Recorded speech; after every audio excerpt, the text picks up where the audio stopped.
Assalamualaikum warahmatullahi wabarakatuh. Nama saya Ulan Setianingsih dari kelas 12 MIPA 3, nomor absensi 34. Pada kesempatan kali ini saya akan menjelaskan analisis dari atletik nomor lari jarak pendek.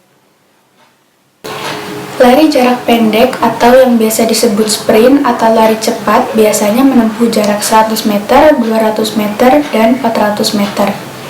Selanjutnya, sarana dan prasarana yang digunakan. Yang pertama, ada tempat atau lapangan yang digunakan sesuai aturan yang telah ditetapkan. Yang kedua, ada sepatu spike. Sepatu ini sudah didesain untuk bisa mengoptimalkan kecepatan berlari. Ciri dari sepatu ini adalah memiliki paku pada alas sepatu dengan ukuran sesuai aturan yang telah ditetapkan. Yang ketiga, ada start block, yaitu peralatan yang digunakan untuk melakukan start. Yang keempat, ada nomor pelari. Dalam setiap perlombaan, seluruh pelari harus menggunakannya untuk identitas dalam perlombaan. Selanjutnya, teknik-teknik yang digunakan pada atletik nomor lari jarak pendek. Yang pertama, ada teknik start. Teknik start dapat dibedakan menjadi 3 jenis, yaitu start jongkok, crouching start, start melayang, flying start, dan start berdiri atau standing start. Jenis start yang digunakan dalam perlombaan lari jarak pendek adalah start jongkok.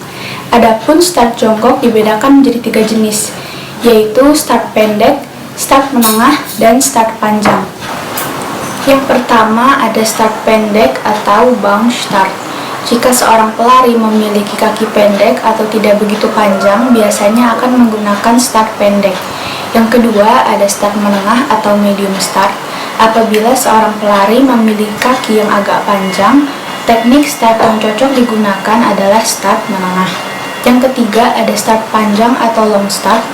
Letak ujung kaki belakang segaris dengan tumit kaki depan. Itu adalah sikap start panjang. Jenis start ini biasanya digunakan seorang pelari yang memiliki badan tinggi dan kaki panjang. Selanjutnya langkah-langkah dari teknik start. Yang pertama ada gerakan teknik start jongkok pada saat aba-aba bersedia. Pertama-tama letakkan lutut sebelah kanan di tanah dengan jarak 1 jengkal dari garis start. Selanjutnya posisikan kaki kiri berada di samping lutut kaki kanan minimal 1 jengkal. Lakukan posisi badan membungkuk ke depan. Letakkan kedua tangan di tanah tepat di belakang garis start. Posisikan keempat jari rapat kecuali ibu jari. Selanjutnya tundukkan kepala sedikit, usahakan leher berada dalam kondisi rileks. Dan yang terakhir, pandangan menuju arah bawah dan telinga berkonsentrasi pada saat bunyi aba-aba.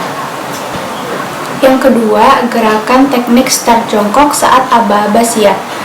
Lutut yang tadinya menempel pada tanah diangkat sehingga panggul berposisi lebih tinggi dari bahu. Selanjutnya, tumpuan berat badan dibawa ke depan. Kaki kanan membentuk sudut 120 derajat sedangkan kaki 90 derajat. Kepala tunduk, leher tetap rileks, pandangan ke bawah, dan telinga berfokus pada bunyi aba-aba. Yang ketiga, gerakan teknik start jongkok pada saat aba-aba ya. Pertama-tama lakukan tolakan ke depan menggunakan sekuat tenaga, hindari gerakan melompat. Selanjutnya, posisi badan tetap condong ke depan dan posisi lengan diayunkan dalam keadaan berlari. Gerakan langkah kaki pendek tapi cepat sehingga badan tidak tersungkur ke depan. Selanjutnya, teknik saat berlari. Dalam lari jarak pendek terdapat 2 tahap untuk menghasilkan teknik berlari cepat, yaitu fase topang dan fase melayang.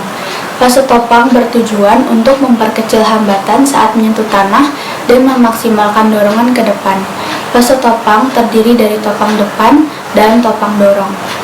Adapun teknik dari fase topang yang pertama, mendarat pada telapak kaki. Yang kedua, lutut kaki topang bengkok harus minimal saat amortisasi. Kaki ayun dipercepat. Pinggang, sendi lutut, dan mata kaki dari kaki topang harus diluruskan kuat-kuat pada saat bertolak. Yang ketiga, paha kaki ayun naik dengan cepat posisi horizontal. Sementara itu, fase layang bertujuan untuk memaksimalkan dorongan ke depan dan mempersiapkan suatu penempatan kaki yang efektif saat menyentuh tanah. Adapun teknik dari fase layang, yang pertama, mengayunkan lutut kaki. bergerak ke depan dan ke atas. Yang kedua, dalam fase pemulihan, lutut kaki topang bengkok. Irama ayunan lengan kaki aktif namun rileks. Dan yang ketiga, kemudian kaki topang bergerak ke belakang. Yang terakhir ada teknik memasuki garis finish. Pada kejuaraan nasional maupun internasional, kemenangan pelari ditentukan dengan selisih waktu 1/100 atau 1/1000 detik di antara para pelari yang memasuki garis finish.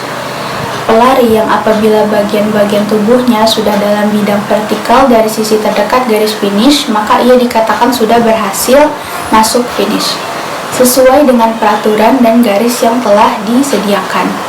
Bagian tubuh yang dimaksud adalah hampir seluruh bagian tubuh, seperti kepala, leher, lengan, dan kaki. Adapun teknik memasuki garis finish yang pertama, lari terus tanpa mengubah sikap. Yang kedua, dada dicondongkan ke depan dengan kedua tangan diayunkan ke belakang. Gerakan ini di Amerika biasa disebut merobohkan diri atau the lunge. Yang ketiga, dada diputar dengan mengayunkan tangan ke depan atas sehingga bahu sebelah kanan atau kiri maju ke depan. Selanjutnya ada latihan fisik yang dapat mendukung atletik nomor lari jarak pendek. Yang pertama, ada latihan lompat tali dan lari zigzag untuk membuat gerakan menjadi lebih cepat serta lincah pada saat berlari. Yang kedua ada latihan squat. Hal ini untuk meningkatkan kekuatan otot kaki. Dan yang ketiga, latihan kelenturan dengan renang. Hal ini untuk melatih kemampuan gerak maksimal dari persendian dan dengan melatih kelenturan dapat mengurangi risiko cedera. Selanjutnya yang terakhir ada panitia atau juri yang dibutuhkan. Yang pertama ada starter, merupakan pengawas yang bertugas pada saat pemberangkatan pelari. Starter juga bertanggung jawab ketika pelari melanggar saat melakukan start. Yang kedua ada recall starter, merupakan pengawas yang bertugas mengecek para pelari sebelum lomba dimulai. Yang ketiga ada timer, yaitu pengawas yang bertugas mencatat waktu pelari saat melewati garis finish. Yang keempat ada pengawas lintasan, merupakan pengawas yang bertugas mengawasi pelari apabila pelari melakukan pelanggaran pada saat berlari ketika perlombaan berlangsung. Yang kelima ada juri kedatangan, merupakan pengawas yang bertugas mencatat dan menentukan urutan pelari melewati garis finish, mulai pelari pertama hingga pelari yang terakhir kali sampai melewati garis finish. Yang keenam ada juri pencatat hasil, merupakan pengawas yang bertugas mencatat hasil perlombaan setelah seluruh pelari berhasil sampai di garis finish. Sekian materi yang saya sampaikan mengenai analisis atletik nomor lari jarak pendek. Mohon maaf apabila terdapat kesalahan dalam penyampaian saya. Terima kasih. Wassalamualaikum warahmatullahi wabarakatuh.